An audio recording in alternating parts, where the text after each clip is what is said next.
President Trump had a lot of ground to cover at a campaign rally in New Hampshire last night, from growing concerns about the economy to the recent mass shootings. It was the president's first rally since shootings in Texas and Ohio left 31 people dead. And speaking to a crowd of more than 10,000 last night, he avoided any discussion of his earlier calls to pass background check legislation. Instead, Donald Trump focused again on the issue of mental illness. We are working very hard to make sure we keep guns out of the hands of insane people and those who are mentally sick and shouldn't have guns. But people have to remember, however, that there is a mental illness problem that has to be dealt with. It's not the gun that pulls the trigger. It's the person holding the gun. The president also made a big push for his economic record, despite a volatile week for the stock market. And NPR White House correspondent Tamara Keith is with us. She traveled with the president to New Hampshire. Hi there, Tam. Good morning. So help me understand this. It almost sounds like two different presidents. You had President Trump recently bringing up the idea of background checks, so-called red flag laws. There's been a lot of conversation about these ideas in Washington, but then out on the campaign trail, it sounds different. Right. So let's just be very clear. The president has done this before, and it looks like he's doing it again, where after a mass shooting, he takes a seemingly strong position in favor of gun control, and then gradually he backs away from that position. And that looks like what is happening. As you say, right after the attacks, he tweeted that he wanted strong background checks. He, in an address to the nation, endorsed what's known as red flag laws to enable law enforcement to temporarily take weapons from someone deemed to be a danger to themselves or others. But in that speech last night, he didn't mention either of those things. And as you heard in that clip, one of the biggest applause lines of the entire night was him saying that it isn't guns that pull the trigger, it's people that pull the trigger. He even talked about building new mental institutions, something they were shut down a generation ago. And reporters traveling with the president, including me, pressed him on what his position is now, especially on background checks. And he really kept dodging the question and even said that, Republicans could come up with good legislation, but he argued Democrats would probably just sink it by asking for more. All right. Well, another topic that sounded like it really played a role last night was the economy. The president was making his pitch to voters. Let's just listen to a little bit. See, the bottom line is, I know you like me, and this room is a love fest, I know that, but you have no choice but to vote for me because your 401ks, down the tubes, everything's going to be down the tubes. So whether you love me or hate me, you got to vote for me. Even if you hate me, you got to vote for me. What's he trying to say here? Well, his supporters have long said they wanted him to focus on the economy. Well, in this speech, he finally did focus on the economy in a week when people don't even want to check their 401k balances. And he did bring up the two Democratic congresswomen who have, although we're covering news that this might be changing, but they had been banned by Israel, banned from coming into Israel. Yeah, and I asked him about his role in that, and he wouldn't really commit. He said, I don't encourage or discourage, but he said that Israel really shouldn't let them in. Okay, and I should be clear, it did not come up in the rally. That came up before the rally, right? Talking to reporters, is that right? Exactly, on the tarmac in New Jersey. All right, NPR's Tamara Keith. Tam, thanks as always. You're welcome. All right, it appears now, as I just mentioned, that things might be changing in Israel. Israel appears to be walking back its decision to deny Congresswoman Rashida Tlaib entry to its country. Right, or at least allowing her a limited visit. This morning, Israel is saying it is granting Tlaib her request to visit her grandmother, who lives in the West Bank. It's not clear whether the ban still applies to Congresswoman Ilhan Omar, but the restriction against both congresswomen came as a huge surprise yesterday. Israel's ambassador to the U.S., Ron Dermer, said just last month that Israel would not block any member of Congress from visiting. Then yesterday, President Trump weighed in, saying in a tweet, quote, Representatives Omar and Tlaib are the face of the Democratic Party and they hate Israel, end quote. Not long after that tweet, Israel announced that the two Democrats weren't going to be allowed to come. Both Omar and Tlaib have been very critical of Israel's policies. Israel has been critical of their support for a boycott. All right, a lot to cover here. NPR's Daniel Estrin is in Jerusalem. Daniel, let's just start with why Representatives Omar and Tlaib were coming in the first place. Right. Well, a Palestinian trip organizer I spoke to said that the two congresswomen wanted to see how U.S. policies impact Palestinians. For instance, they were going to visit a hospital that lost funding when the Trump administration cut aid money for Palestinians. And then they were also going to visit Jerusalem and the West Bank, and they were going to meet Israeli and Palestinian human rights activists. And then when the ban happened, how did Israel explain the decision to not let them into the country? Well, Prime Minister Benjamin Netanyahu put out a lengthy statement. He said Israeli law bans people who actively advocate a boycott of Israel. And, indeed, these congresswomen are minority voices in the Democratic Party who do support the boycott movement. And Netanyahu said the purpose of their trip was to harm Israel and increase incitement against it. And the evidence that he provided was that their itinerary listed their destination as Palestine and also did not include Israeli officials. But David, there's also a political calculation that we should mention, which is that Netanyahu is running for re-election next month. And this really helps him score points with his right-wing base.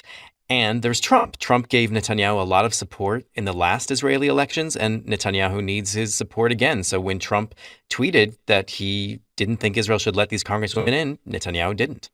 Okay, and what reaction did you hear to Netanyahu's decision to at least initially ban both of them from coming?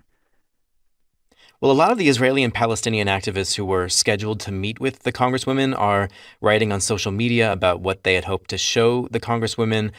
Take a listen to Danny Seideman. He's a left-wing Israeli expert. He was supposed to give them a tour of Palestinian areas of Jerusalem.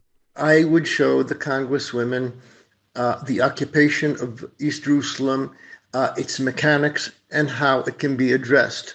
Netanyahu's Israel is hell-bent on preventing people from seeing that reality. And then there is some support among Israelis for this ban that we hear. And so now the news we get this morning, Congressman Tlaib's request to visit her grandmother has been granted. And any indication that Congresswoman Omar will get to come as well? No indication of that, but I am hearing from Palestinian activists who are really upset that Tlaib is bowing, what they say, to Trump and Netanyahu's pressure. All right, a lot to follow here. NPR's Daniel Estrin in Jerusalem. Daniel, thanks a lot. You're welcome. I want to follow up now on a story we covered last week out of Mississippi. That's where several food processing plants were hit by immigration raids, the largest in a decade. Those companies are now trying to fill hundreds of open positions that 680 mostly Latino workers previously held. One of the companies even held a job fair this week. Across the country, immigrants often do manual jobs that are pretty low paying. Employers say they have no choice but to rely on them. And all of this brings up this very old debate, right? Who will do these jobs if not immigrant workers? And NPR's John Burnett visited one restaurant owner who is wrestling with this very issue, and he joins us this morning. Hi there, John. Morning, David. So tell me about the business, this restaurant you visited, and why you chose this establishment to do a story on. Right. Well, first off, I'm not naming the restaurant or even the type of cuisine or the city. It's in the state of Missouri. And the proprietor, she's just very paranoid in this climate of ICE raids about being identified. Her name is Lynn. She has 6 employees, 14 tables, and most of her employees are undocumented from Mexico. Really, it's not special. It's just a snapshot of one small employer. She said it could be any restaurant in America. The Pew Research Center tells us that about 1/10 of the workers in American restaurants are here illegally. That's a little over 1 million.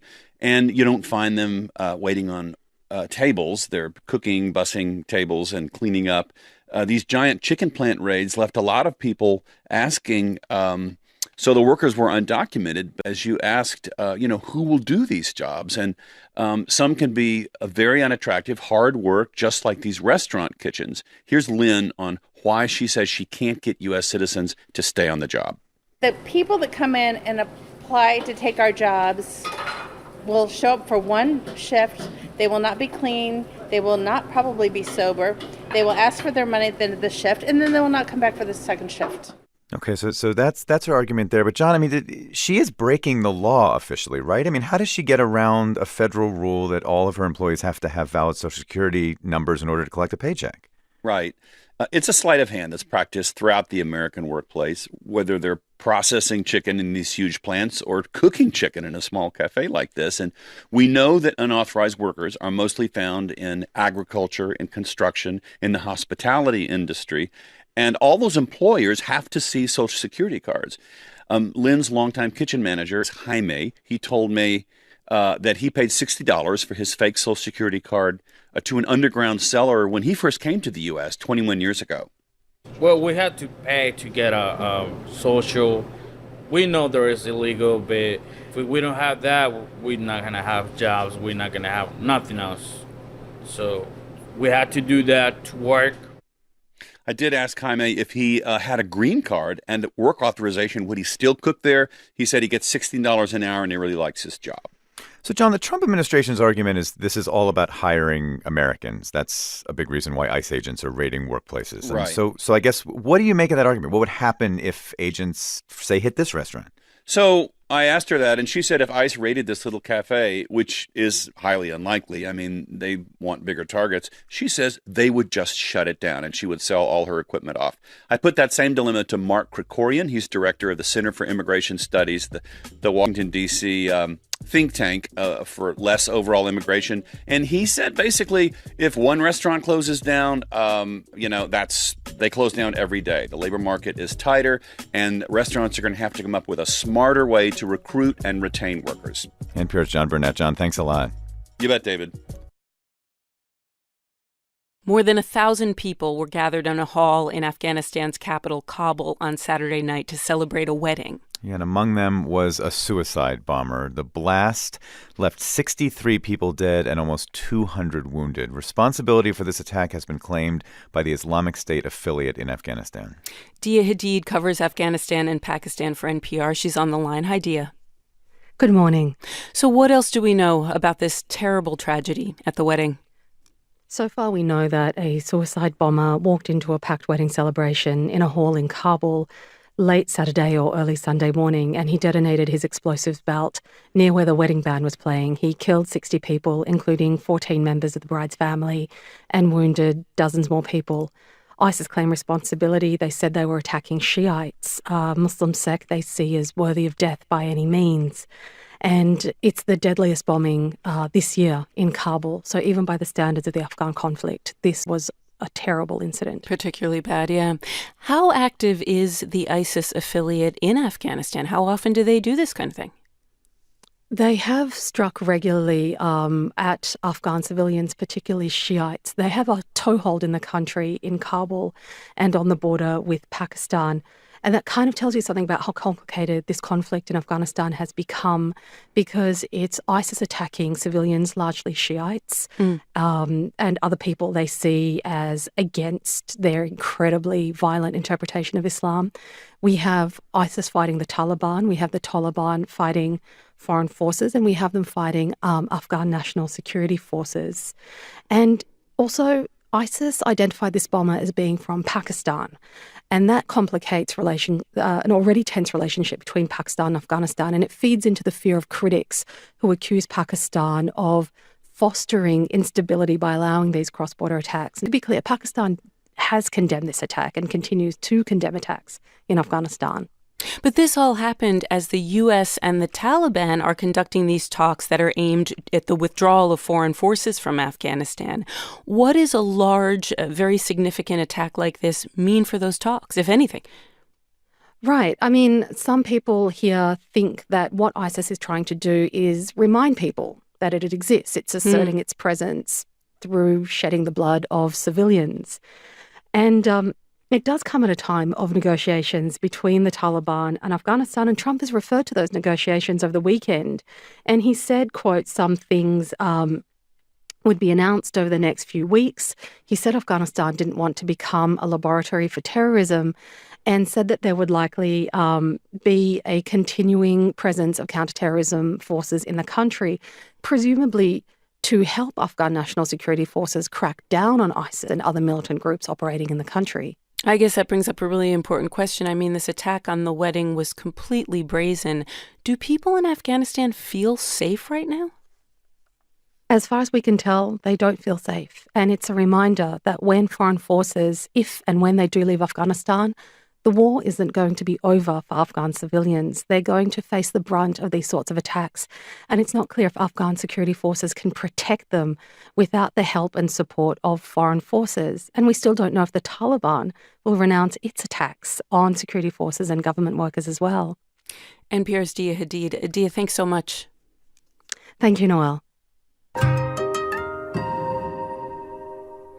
All right, California's Governor Gavin Newsom is expected to sign into law today a measure that would raise the bar for when police officers can use deadly force. Yeah, so this bill comes in response to the numerous times when deadly police force killed unarmed black men, including Stephon Clark last year in Sacramento. This legislation, we should say, did not come easy. It involved a lot of compromise between activists, law enforcement, and also lawmakers. Ben Adler from Capital Public Radio in Sacramento has been following all of this. He's on the line. Good morning, Ben.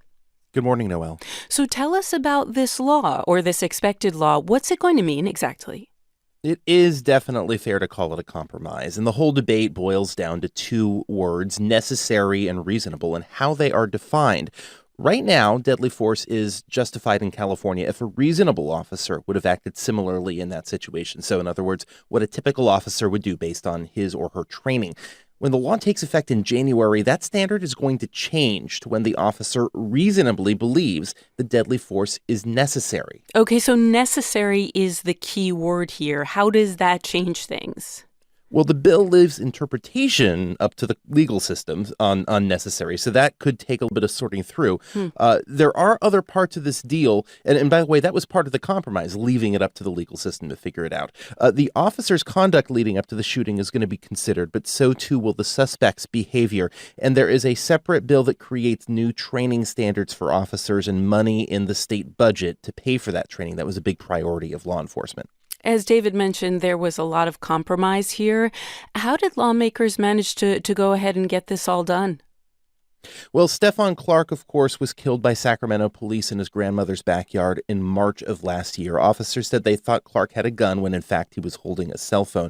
This past March, the Sacramento County District Attorney and the California Attorney General each decided after separate investigations not to charge the officers who shot Clark. Protesters, activists, civil liberties groups, they all demanded a new use of force standard. Law enforcement groups pushed back. And really, Noelle, it took both sides realizing that neither of them had the votes to all of what they wanted, along with pressure from the state's leaders in order to hammer out a deal. So just briefly, is anyone actually happy about this, or does it feel like both sides kind of won a little, lost a little? I think both to some extent, and everyone is certainly trying to spin it as, look, this was good for what, we got what we were looking for. Ben, police using deadly force obviously has become an issue across the country. I mean, I'm thinking of Michael Brown in Ferguson, Freddie Gray in Baltimore, Eric Garner in New York. When you look at this law, do you think it has the potential to change how other states approach their rules on when the police can use force and how? As you just touched on, there's a little disagreement in terms of how far the new law actually goes. Backers argue it's one of the strongest, if not the strongest in the nation, even though they didn't get everything they wanted. And yet, other blue states and sometimes even national Democrats often look to California as both an example and a precedent. Other states discussing this issue, and just this past weekend, a new state work group in Minnesota held its first hearing on use of deadly force. So we'll be watching other states like Minnesota as well. Ben Adler of Capital Public Radio. Ben, thanks so much. You're welcome. In order to get federal funding, reproductive health clinics have to follow certain rules. And as of today, those rules are changing. Yeah, the focus here is Title X. That's the federal program that funds family planning and preventive health services. A federal court ruled on Friday in favor of a Trump administration policy barring clinics that receive federal funding under Title X from providing abortions or referring patients to abortion providers. As a result, some family planning healthcare providers like Planned Parenthood are considering leaving the program altogether. NPR's Sarah McCammon covers reproductive rights, and she's with me now. Good morning, Sarah. Good morning, Noelle. All right, so let's start with Title X, this large federal grant program. What changes are coming to it exactly? So today is a key deadline set by the Trump administration for recipient Title X funds to confirm that they're making a good faith effort to comply with new Trump administration rules for the program. And that does mean it's very likely that a substantial number of healthcare providers around the country that provide these services, most notably Planned Parenthood clinics, are going to withdraw from Title X by the end of the day. And while this is a big program, $286 million a year, it covers contraceptive services, STD screenings, and other services for low-income people. And under the new rules, any group that provides abortions or advises patients on how to get them, unless it's a case of rape, incest, or a medical emergency, will no longer be able to receive Title X funds. Why is Planned Parenthood saying that they're not going to comply with the rule? Well, they call it a gag rule, and I spoke to Planned Parenthood's acting president, Alexis McGill Johnson, and she said the rule interferes with the doctor-patient relationship. Imagine if you show up as a patient to a health center and the doctor's only ability to refer you to prenatal care, and you may have already decided that you would like to have an abortion. Federal regulations will ban that doctor from actually giving you the advice, from referring you to abortion. Planned Parenthood made a last-ditch plea last week to a federal appeals court, asking the court to block the rule. That request was turned down on Friday, and Planned Parenthood says this effectively forces them out of Title X, which is a big deal because Planned Parenthood has been a major part of the program since it began decades ago. They say they serve about 40% of the 4 million Title X patients nationwide. And it's not just Planned Parenthood. For example, Maine Family Planning, which is the only Title X grantee in Maine, has also said they will leave. How is the Trump administration responding to all of this? Are they showing any give?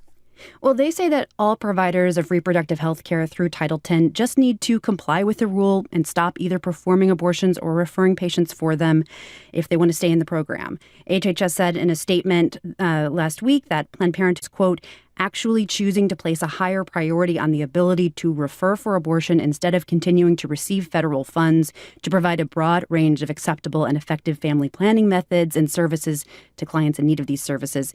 So the rule is a big victory, though, for opponents of abortion rights who've pushed for a long time to cut all public funds to Planned Parenthood. And this weekend, a spokeswoman for one anti-abortion rights group, SBA List, told me that Planned Parenthood is demonstrating their commitment to performing abortion by this. Okay, so it doesn't sound like a compromise is on the horizon here. What does this mean for the patients who use Title X? These are mostly, largely, overwhelmingly low-income people, right? What do they do now? Not totally clear what happens next. I'm told that, these organizations can't continue to patch through with private funds indefinitely. So it could mean a delay in getting some services. Groups that support the rule change, though, point out that there are lots of other organizations that provide this care. But a lot of patients are used to going to Planned Parenthood and some organizations, so it's a big shift. NPR's Sarah McCammon covers reproductive rights. Sarah, thanks so much for being with us. Thank you.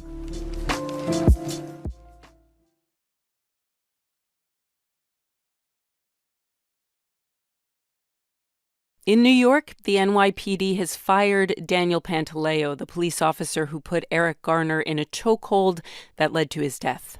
Yeah, Police Commissioner James O'Neill announced this decision yesterday, saying that he feels for both the Garner family and for Pantaleo. A man with family lost his life, and that is an irreversible tragedy. And a hardworking police officer with a family, a man who took this job to do good, to make a difference in his home community, has now lost his chosen career. And that is a different kind of tragedy. But the story apparently does not end here. There are reports now that Officer Pantaleo plans to take action to try and get his job back. Cindy Rodriguez with NPR member station WNYC in New York has been following this story. She's joining us now on Skype. Good morning, Cindy. Good morning, Noelle. So Police Commissioner James O'Neill said it was his decision to fire Officer Pantaleo. As we heard in that tape, he suggested it was a difficult decision. He didn't take it lightly. What did he say were the reasons? That's right, Noelle. Commissioner O'Neill was emotional yesterday at a press conference. He said that Mr. Garner was non-compliant and argumentative, and he noted that the patrol guide allows officers to use reasonable force when it's necessary to take someone into custody. But he said what the patrol guide doesn't allow for is for an officer to use a chokehold. And he went through what happened that day in Staten Island and said that Officer Pantaleo was doing the right thing until this confrontation escalated, and he put his forearm around Mr. Garner's neck. And at a certain point, he had a chance to readjust and let go, but that he didn't do that. One of the really notable things in this case is that neither state nor federal charges were ever filed against Officer Pantaleo. Does this open the door to that again, or is the legal case over? No, I think most people believe that the legal case is over. Staten Island grand jury declined to bring charges or to indict Officer Pantaleo, and the Department of Justice said that they couldn't prove intent, and they also passed on bringing criminal charges, and there's a statute of limitations at the federal level, and that has run out. All right. In the meantime, Eric Garner's family has been tireless in pushing for accountability of some sort. What did they say yesterday after Officer Pantaleo was fired? Yes, they've been very frustrated by this process. It's taken 5 years to get to this point. Mr. Garner's daughter, Emerald Snipes Garner, yesterday actually thanked the police commissioner for making this decision, but she also said this. Commissioner O'Neill, while we appreciate you making your decision, we are definitely still calling for the Eric Garner law, which will ban the chokehold, which will ban officers being protected by a shield and not held accountable for their actions. All right, so that's the family's take. Now, Cindy, I know you've reported that Pantaleo plans on suing the NYPD to try and get his job back. What do we know about that lawsuit? Yes, that's right. So he is planning to sue. The union is standing behind him. They say that this decision was purely political. They have sent out a memo to their members saying to do everything strictly by the book so as not to jeopardize their careers or their personal safety. Cindy Rodriguez is a reporter with NPR member station WNYC. Cindy, thanks so much. Thank you, Noelle.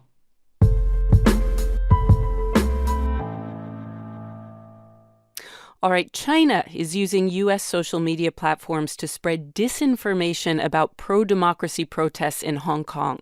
That's right. This is according to both Twitter and Facebook. The social media companies have confirmed that collectively they've now taken down almost 1,000 accounts they say were backed by Chinese state actors to spread false information. NPR's Beijing correspondent Emily Fang is on the line. Hi, Emily. Hi, good morning. So tell us about these accounts. What were they saying? How many were there? How widespread was this? Again, it was just under 1,000. What happened was Twitter found out that its platform was being used by Chinese government-linked accounts and took more than 900 down. Twitter then went to Facebook and said the same thing is happening on your platform. Facebook now says it took down 7 pages, 5 accounts, and 3 groups. And keep in mind, both platforms are still under scrutiny here in the U.S., I'm in Beijing, but in the U.S., for spreading Russian disinformation during the 2016 presidential campaign. This time, when confronted, they preemptively took down at least some of the offending accounts. Interesting that they're tipped off Facebook. Let me ask you, these Chinese state-backed accounts, what were they posting exactly?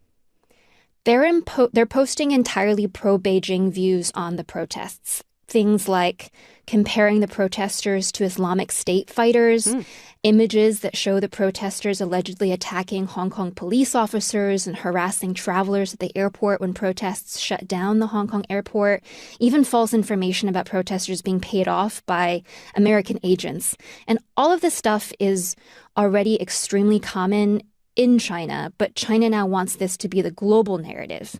And Twitter, as part of its disclosures, when it took down these accounts, released information about what these accounts were posting. The data shows that the content was published in at least 10 languages, including Spanish and English. And some of the suspended accounts were really new, but some of them had been registered in 2007 and 2008. So they've been around for more than a decade, and some of them had tens of thousands of followers, including one called Liberty Lion News, which self-described itself as a pro-Trump conservative news outlet. Okay, so I guess if they're posting in all of those languages, the idea is we want this message to get out beyond just China and Hong Kong. We want to be able to control what the rest of the world thinks about these protests. Why is China doing this? You got it exactly right. They've invested a huge amount of effort to manage perceptions within China, not just on the Hong Kong protests, but historically over any kind of politically sensitive event. But as China becomes more and more of a global power, it's realized it needs to manage what people outside of China also think about its policies and actions. And over the last decade, we've seen China globalize a lot of the traditional propaganda channels it's maintained, so things like its television station, its media outlets. But the internet has now given them this incredibly powerful tool to amplify efforts. And we've seen them getting more sophisticated, like creating these Twitter and Facebook accounts that mix what look like organic content with state propaganda. Well, I was reading earlier today that Chinese state media, of course, still have accounts on Twitter with a huge following. And of course, they have a spin on what's happening in Hong Kong. So this doesn't really end there, does it?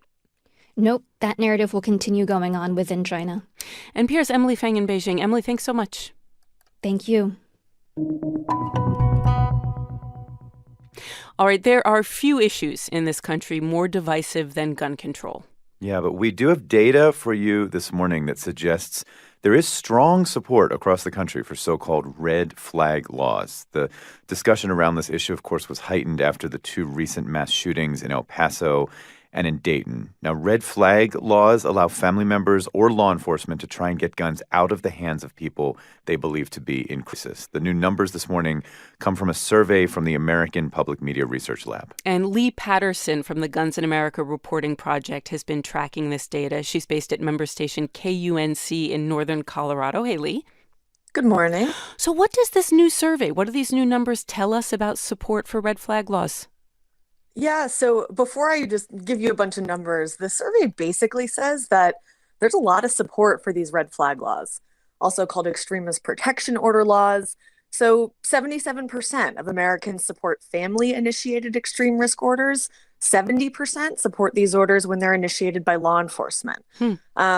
Polling shows the support is strong among Democrats, Republicans, Independents, though highest among Democrats. And it's also fairly high among gun owners, too. 67% support orders initiated by family, 60% support them when they're initiated by police. Now, the other thing that's important to know is that although we're talking about the survey now, in the aftermath of a couple mass shootings, it was actually conducted in July before those events even took place. Before El Paso, before Dayton. Interesting. Exactly, yeah. Lee, anything related to gun control is generally very controversial. Do you have a sense of why red flag laws are something that so many people seem to agree on? I talked with a couple of experts about that. One of them is Cassandra Crafasi. She is the deputy director of the Johns Hopkins Center for Gun Policy and Research. And she pointed to this temporary component of these laws, meaning that once the temporary order expires, the subject, that's the person whose guns have been taken away, is then able to ask the judge to return his or her weapons. I think we can reasonably agree. Someone who's posting online about committing a mass shooting or someone who's sharing with a family member or friend that they're thinking about harming themselves, that's someone that we would want to separate from firearms. I also talked with Amy Swearer at the Conservative Leaning Heritage Foundation.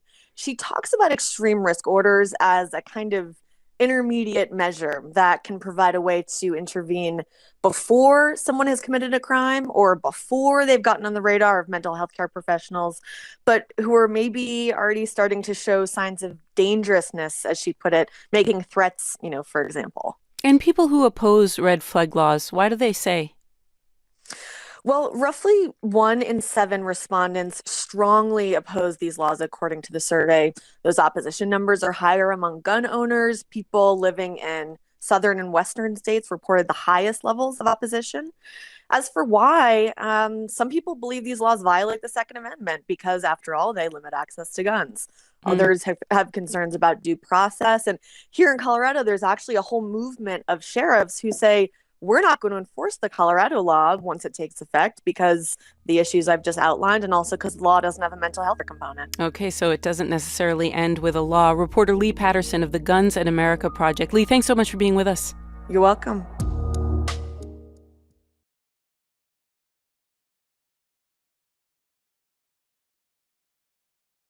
The Trump administration keeps saying that the U.S. economy is fundamentally healthy. Right, but the White House is talking about doing some things that are usually used to stoke an economy that's not doing so well. So, for example, President Trump says he's considering 2 different kinds of tax cuts, and he's continuing mostly on Twitter to yell at the Federal Reserve about cutting interest rates. All right, let's bring in NPR economics correspondent Scott Horsley to talk about this. Hi there, Scott. Good morning, David. Okay, so the president's floating this idea of cutting payroll taxes, something that in theory would affect just about everyone who gets a paycheck in the United States, right? Let's take a listen to how he put it. Payroll tax is something that we think about, and a lot of people would like to see that, and that very much affects the workers of our country. What's the history of this, Scott? Has this been tried before? It has. Congress cut the payroll tax temporarily back in 2011 as the country was digging its way out of the Great Recession. Lawmakers reduced the tax by 2 percentage points in an effort to put more money in workers' pockets and increase consumer spending. If Congress were to do something similar now, it would add about $150 billion a year to a deficit that's already ballooned to more than $1 trillion a year. It would also give the typical worker about $800 a year to spend. Now, here's the thing. Consumer spending is really not the weak spot in the U.S. economy. Consumer spending's held up pretty well. It's business investment that has been slowing down. Also, any savings from cutting the payroll tax might be offset by the president's China tariffs. We've got a forecast now from J.P. Morgan Chase that those tariffs, if they fully take effect, would cost a typical household about $1,000 a year. All right, so some questions about what impact this would have. But it's not the only tax cut the president's talking about. He's also talking about reducing the capital gains tax. Remind us what that is and why he might be thinking about that. This is an idea the White House has floated before. It's popular with a lot of conservative and anti-tax groups. Capital gains tax is what you pay when you have investment, like stocks or real estate, that goes up in value. And the president wants to exempt that part of the gain that comes from inflation. Again, this would add to an already large federal deficit, and it's a tax cut that would overwhelmingly benefit the wealthy. More than 3/4 of capital gains tax is paid by people making more than $1 million a year. One reason the White House likes this idea is they think the administration could do it on its own without needing to get a vote from Congress, although that's a theory that would surely be tested in court. So which is it? I mean, is the economy doing really well, as the president likes to say, or does it need sort of a helping hand from him if he's considering this stuff? The economy is still growing, and it is still adding jobs, but it has definitely downshifted. It's not growing as fast as it was, say, a year ago.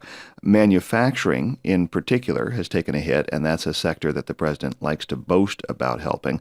Manufacturing is a sector that is particularly vulnerable to slowdowns in other parts of the world, which we've certainly seen, and it's also disproportionately affected by the president's trade war. Even parts of the manufacturing base that are supposed to benefit from the president's protectionist moves, like domestic steelmaking, are hurting. U.S. Steel has notified authorities in Michigan that nearly 200 workers at its blast furnace south of Detroit could be laid off for 6 months or more. Now, I don't want to overstate this. It doesn't look like we're staring at an imminent recession, but even a modest slowdown could be challenging for a president who's facing re-election in less than 15 months. That's right. The election coming up, and a White House that is looking for re-election always keeps a close eye on that economy to see what might happen. NPR economics correspondent Scott Horsley. Scott, thanks as always. You're welcome.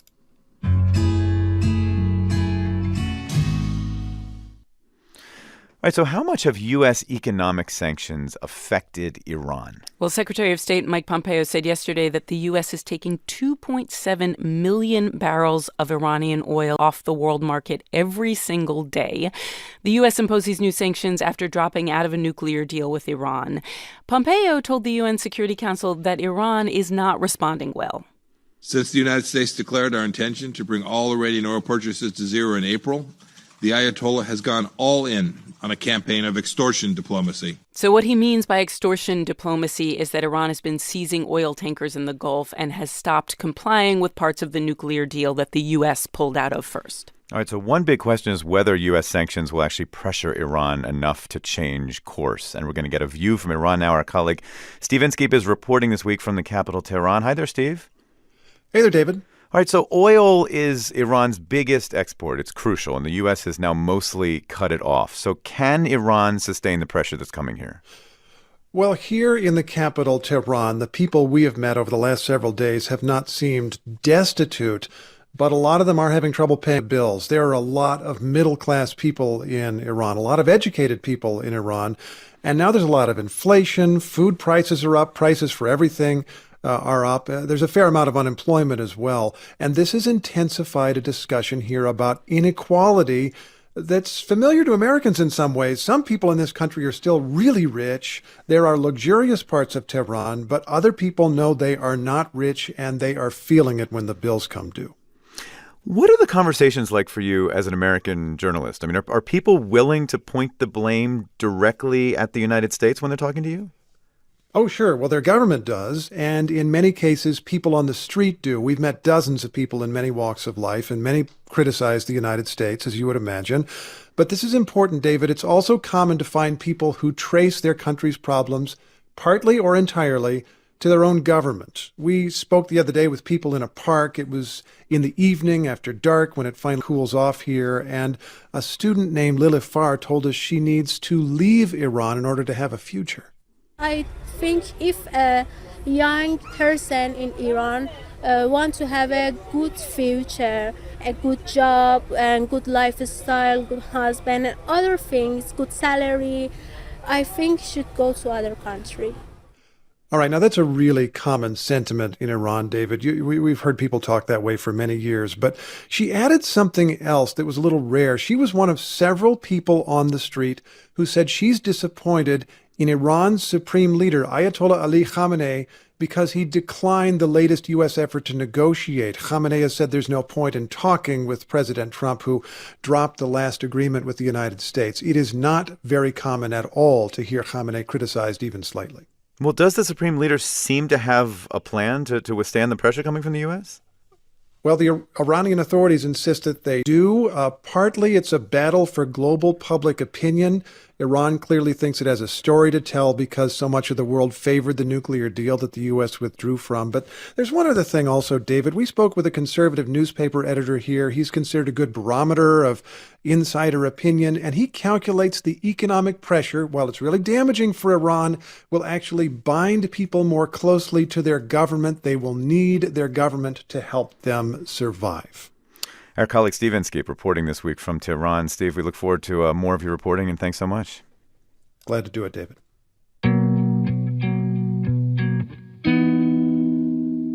All right, now to the situation in Syria and the northwestern province of Idlib. Yeah, this is the last province that's held by Syrian opposition forces. It's been under attack by the Syrian military. And there's a big humanitarian problem there, which is that more than 1 million refugees from all over Syria live in Idlib. So hundreds of civilians have killed in fighting over the past few months. Right now, the government appears close to taking an important opposition town in Idlib. And NPR's Ruth Sherlock is following this from Beirut. Hi, Ruth. Hello. So people are talking about this town, this opposition-held town, is very important. What is the town, and why is it so crucial here? Well, the town is called Khan Sheikhoun, and it's close to a highway that links the major city of Aleppo with the capital, Damascus. And so this is the highway that the Syrian regime wants to take back. But it's also symbolically very important. You know, this was an area that suffered a chemical attack in 2017 that prompted President Trump to launch airstrikes on Syria. And it's been controlled by the rebels for years, so it would be a big boost to the morale of the regime troops to take it back. As of now, they seem to have made inroads into the town, but the fighting is still ongoing. Well, and as I understand it, you managed to speak to a doctor in one of the hospitals here. What did he tell you, and what did you learn about the situation? Yeah, so in the conversation, I'm going to identify him as Dr. Ahmed because doctors have been targeted in this war. And, you know, you really sense that because he says he's in one of the main remaining hospitals in Idlib province. All the medical centers and the hospitals in the south of Idlib and in north of Hama now are destroyed totally. We lost a lot of people because there is no medical service in these places. So he's saying that as well as civilians who died because of lack of access to medical care, in the last few months alone, since the fighting really intensified in April, he also knows of at least 20 medical staff that have been killed whilst working in these clinics. A lot of them were hit by airstrikes. He says many of these people were his friends. And, his hostel has now been inundated with casualties from the recent fighting. And he says more keep coming. About 10 minutes, the regime bombed one of town about 30 kilometers from here. And there is some casualties is coming, and still they will come in. Yeah. Okay, thank you. You can hear the siren there, and he has to end the call. Wow, because an ambulance was just pulling up at that moment, I would imagine. Yep. Ruth, isn't this an area where you've said so many people have actually come to flee fighting elsewhere? Yeah, exactly. There's been over 1 million people who've been displaced from other parts of Syria that are now in this area, and they keep going north being pushed up against the Turkish border. But that border is closed, and the problem is that there isn't really anybody anywhere else for them to go. Aid groups are trying to help, but they're not really able to cope. People are staying in schools, but some of those schools have also been hit. Many are just now sleeping in the open under olive groves. All right, talking about a dire situation in the northwestern province of Syria. NPR's Ruth Sherlock reporting from Beirut. Thank you, Ruth. Thank you.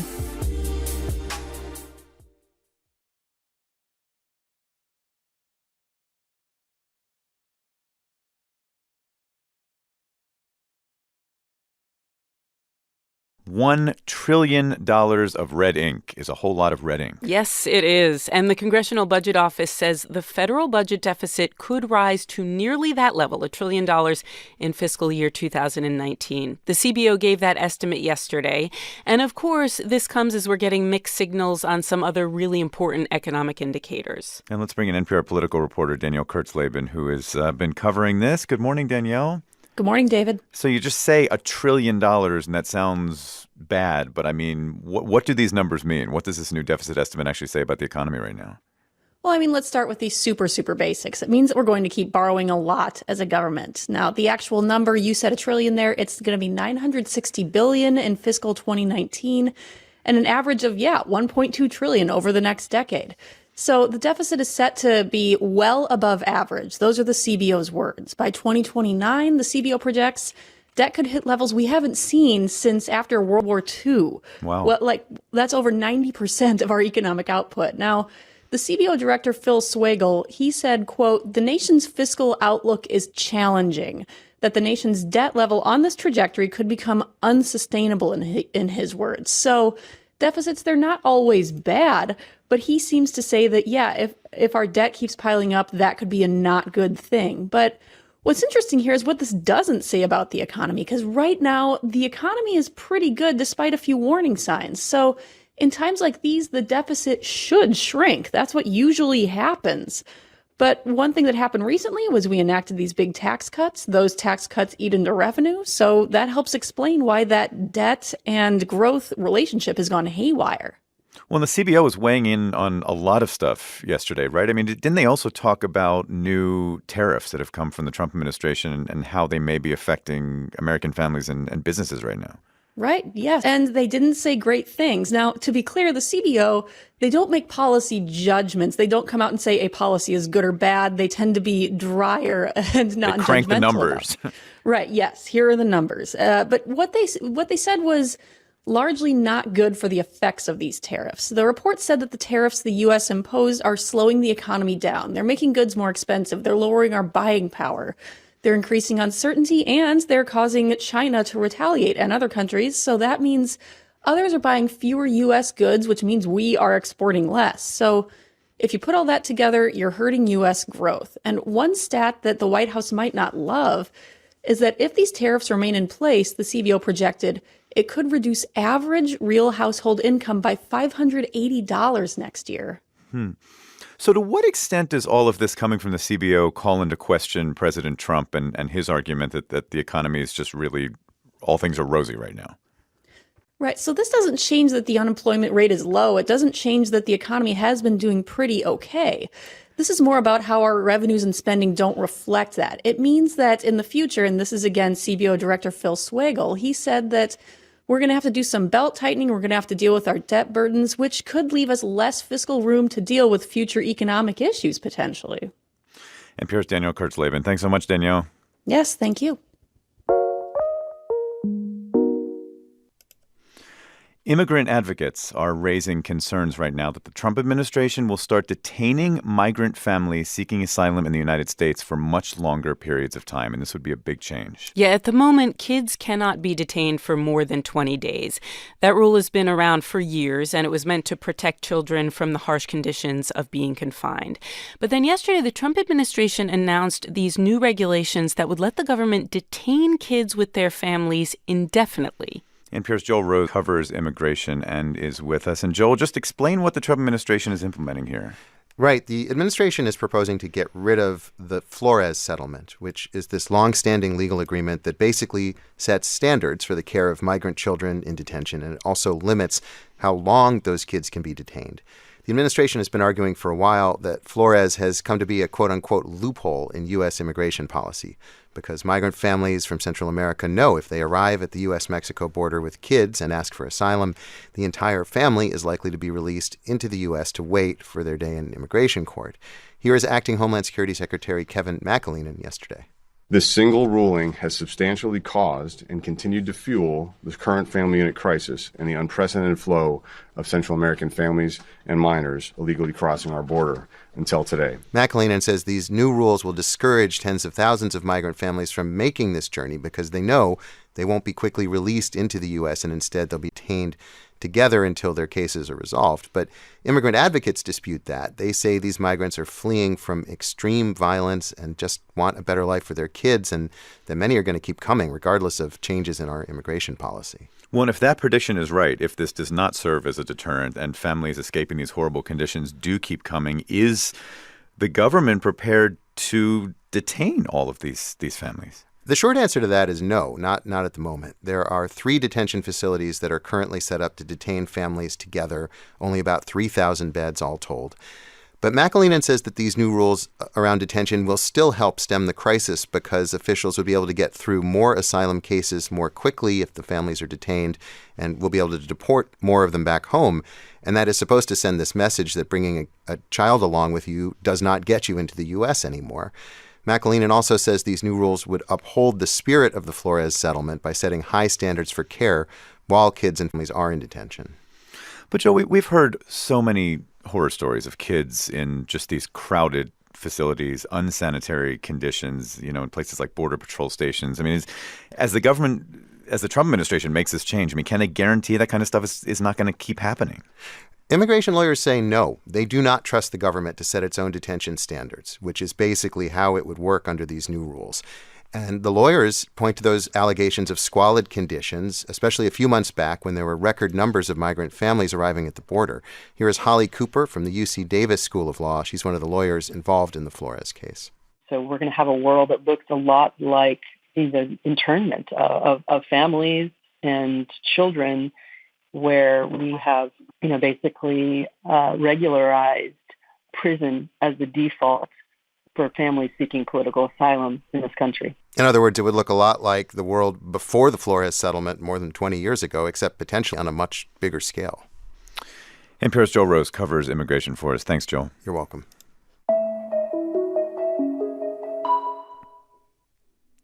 All right, so in recent years, use of the gene editing technique that's known as CRISPR has really been the talk of the whole scientific world. Yeah, it's exciting stuff. Researchers have edited genes in human embryos.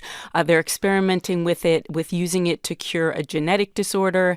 And now NPR has learned that scientists are trying to come up with a new way to make modifications in human DNA that would be passed down for generations. They want to edit the DNA in human sperm.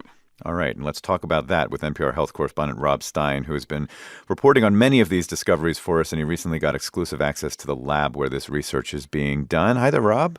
Hey, David. Okay, so editing DNA in human sperm. What is this research exactly, and who's doing it?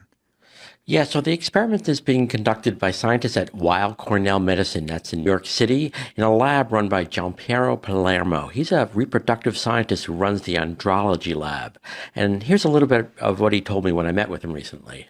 I think it's important from the scientific point of view to investigate in an ethical manner, to be able to learn if it's possible to remove certain disease that afflict the family.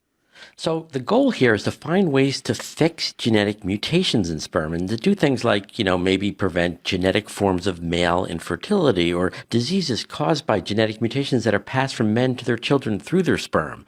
And in fact, Palermo's team is starting with one of the so-called breast cancer genes, which men can pass down to their kids too. How is the team doing this? I mean, you were actually in the lab watching this, right? Yeah, it was really interesting, David. It turns out the big obstacle to editing DNA in human sperm is that the genes are packed really tightly inside the head of each sperm. And that makes it really hard to get the microscopic gene editing tool they're using, the CRISPR gene editing tool, into the DNA.